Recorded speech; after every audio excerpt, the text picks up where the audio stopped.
नमस्कार दोस्तों, Kharaundhi live news में आपका स्वागत है। अपने आसपास के क्षेत्र की न्यूज को देखते रहने के लिए चैनल को सब्सक्राइब कर बेल आइकन बटन को दबाएं। साथ ही इसके सभी वीडियो को लाइक कमेंट कर ज़्यादा से ज़्यादा शेयर कीजिए। सोमवार को मुख्यमंत्री हेमंत सोरेन ने अपनी सरकार के 4 वर्ष पूरे होने पर राज्य के आदिवासी और दलितों के लिए बड़ी घोषणा की। इस अवसर पर रांची के मोरहाबादी मैदान में आयोजित राज्य स्तरीय कार्यक्रम में उन्होंने कहा कि उनकी सरकार आदिवासियों और दलितों को अब 60 वर्ष की जगह 50 वर्ष पूरे होने पर ही पेंशन का लाभ देगी। 50 वर्ष होने के बाद इन्हें काम नहीं मिलता, इसीलिए उन्हें इस आयु से ही पेंशन का लाभ दिया जाएगा।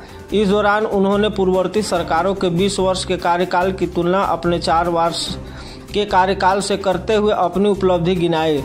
उन्होंने मुख्य अतिथि के रूप में उपस्थित राज्य समन्वय समिति के अध्यक्ष सह पूर्व मुख्यमंत्री शिबू सोरेन के साथ 4,547 करोड़ की कुल 343 योजनाओं का उद्घाटन और शिलान्यास किया। वहीं युवाओं के बीच नियुक्ति पत्र भी वितरित किए। मुख्यमंत्री ने केंद्र पर जमकर निशाना साधा। कहा कि जिस राज्य में डबल इंजन की सरकार नहीं होती उसके साथ सौतेला व्यवहार होता है। कहा कि कोयला हमारा लेकिन बिजली दूसरे राज्यों को दी जाती है। हमारी छवि खराब करने के लिए डीवीसी उस समय बिजली काट देता है जब राष्ट्रपति झारखंड आई होती हैं। अब राज्य सरकार 1.5 वर्ष में अपनी व्यवस्था कर डीवीसी के चंगुल से बाहर निकालने का काम करेगी। उन्होंने विपक्ष पर कामकाज में बाधा डालने का भी आरोप लगाया।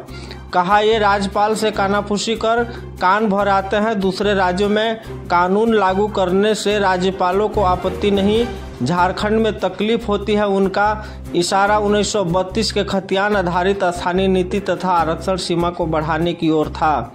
कहा कि राज्य में 19 वर्षों में पूर्ववर्ती सरकारों ने 16 लाख गरीबों को ही पेंशन दिया था। हमारी सरकार ने 4 वर्ष में ही 36.20 लाख परिवारों को पेंशन देने का काम किया।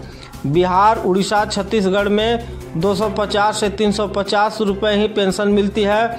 हम 1,000 रुपये पेंशन देते हैं। कहा कि गरीबों के लिए हमें FCI से अनाज नहीं मिलता, हमें खुले बाजार से अनाज खरीदकर गरीबों का पेट भरना पड़ रहा है।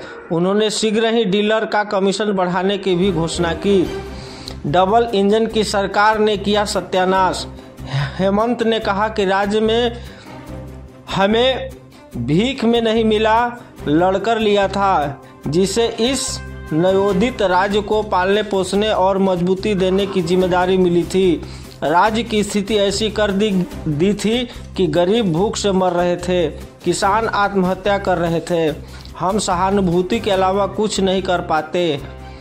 डबल इंजन की सरकार ने तो झारखंड का सत्यानाश ही कर दिया था। साथ ही मुख्यमंत्री ने कहा, सरकार बच्चों को बेहतर और गुणवत्ता युक्त शिक्षा देने के लिए प्रतिबद्ध है। इस कड़ी से पहले चरण में 80 स्कूल ऑफ एक्सीलेंस खोले गए हैं और आने वाले दिनों में इनकी संख्या लगातार लगभग 5,000 हो जाएगी। बच्चियां आर्थिक तंगी के कारण पढ़ाई न छोड़े, इसके लिए उन्होंने सावित्रीबाई फुले किशोरी समृद्धि योजना के तहत 40,000 रुपये दिए जा रहे हैं। अब बेटियां सिर्फ डिग्री नहीं लेगी बल्कि इंजीनियर, डॉक्टर और अफसर भी बनेगी। सरकार उनकी पढ़ाई का पूरा खर्च उठाएगी। 10वीं से 12वीं तक के सभी विद्यार्थियों को गुरुजी क्रेडिट कार्ड दिया जाएगा ताकि वे अपने भविष्य को संवार सके। कल्याण विभाग के सभी छात्राओं का जीर्णोद्धार भी किया जा रहा है। अब यहाँ रहने वाले विद्यार्थी सिर्फ पढ़ाई की चिंता करें, उनके खाने पीने की व्यवस्था भी राज्य सरकार करेगी। मुख्यमंत्री ने कहा, उनकी सरकार के 4 वर्ष का सफर काफी चुनौतीपूर्ण रहा। जब उनकी सरकार का गठन हुआ तो कोरोना जैसे वैश्विक महामारी ने चपेट में ले लिया। लगभग 2 वर्ष तक कोरोना के खिलाफ जंग के साथ बाद थोड़ी निजात मिली तो सुखाड़ से सामना करना पड़ा। इस विषम हालत में लोगों की राहत देने के लिए हमने जो कोविड मैनेजमेंट सिस्टम बनाया उसे देश दुनिया ने सराहा। मुख्यमंत्री ने कहा कि वादे के अनुरूप उनकी सरकार गांव से चल रही है। अगले वर्ष भी सरकार गांव-गांव, पंचायत पहुंचेगी। मुख्यमंत्री ने कहा कि 2 दशकों तक झारखंड की चिंता किसी ने नहीं की। पिछले 2 चरणों में जिस तरह लाखों लोग अपनी समस्याओं को लेकर शिविर में आए, उसे यह साफ जाहिर होता है कि ग्रास रूट पर समस्याएं कितनी गंभीर थी। पूर्ववर्ती सरकारों ने 11 लाख राशन कार्ड अमान्य कर दिए थे, लेकिन वर्तमान सरकार 20,000 हरा राशन कार्ड जारी कर उन्हें बाजार भाव पर अनाज खरीदकर मुफ्त देने का काम कर रही है। अब राशन कार्डधारियों को दाल भी दिए जाएंगे। पिछले 20 वर्षों में मात्र 8 लाख किसानों को ही किसान क्रेडिट कार्ड मिला था। हमने 4 वर्ष में ही 20 लाख किसान क्रेडिट कार्ड जारी कर दिए।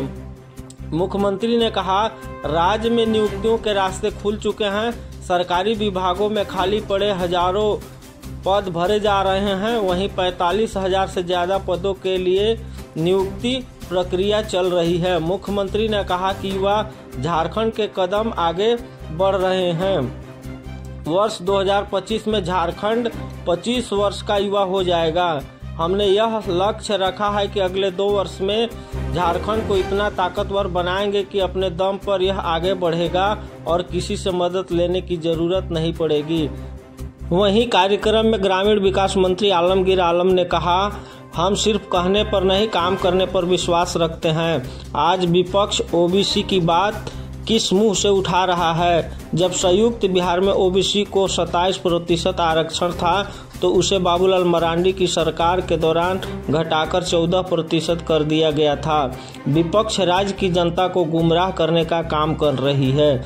वहीं कार्यक्रम में श्रम नियोजन एवं प्रशिक्षण मंत्री सत्यानंद भोक्ता ने अपने संबोधन में कहा कि जब विपक्ष को मौका मिला तो कुछ नहीं किया।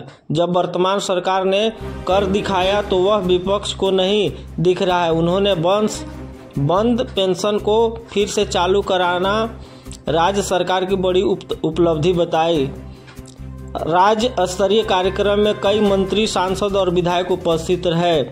इसमें पूर्व मुख्यमंत्री शिबू सोरेन, मंत्री रामेश्वर उरांव, चंपई सोरेन, बन्ना गुप्ता, बादल पत्रलेख, मिथिलेश ठाकुर, बेबी देवी, सांसद विजय हांसदा, राज्यसभा सदस्य महुआ माझी, दर्जा प्राप्त राज्य मंत्री विनोद पांडे, कांग्रेस के प्रदेश अध्यक्ष राजेश ठाकुर, विधायक दीपिका पांडे सिंह, राजेश कच्छप, अनूप सिंह, तिग्गा, सुमिरन होरो, शिल्पी नेहा तिर्की सम्मिलित हैं। इसके अलावा मुख्यमंत्री की पत्नी कल्पना सोरेन, राज्य के मुख्य सचिव एल खियांगते, डीजीपी अजय कुमार सिंह आदि उपस्थित थे।